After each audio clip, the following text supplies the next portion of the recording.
Welcome to Not Milk Never Milk. Subscribe if you're lactose intolerant. You begin by confirming the essentials because they stop most failures fast. Check your network and battery, then make sure the Google account on the device matches the Play Console or tester account.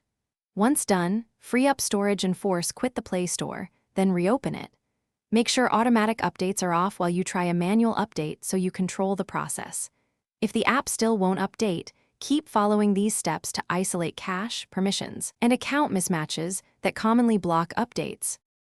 Now dig into the technical checks. They fix subtle conflicts. Clear cache and app data for Google Play Store and Google Play services because stale data often blocks installs. Next, confirm the device Android version meets your app's minimum SDK and that Play services is updated. Incompatibility prevents updates. On the developer side, verify the Play Console release is active, the version code increased, and app signing keys match. If you used staged rollout, make sure the device finish by attempting a clean install once corrective steps are in place. Uninstall app updates or remove the app if possible, then install again from the Play Store so it fetches the current APK and metadata.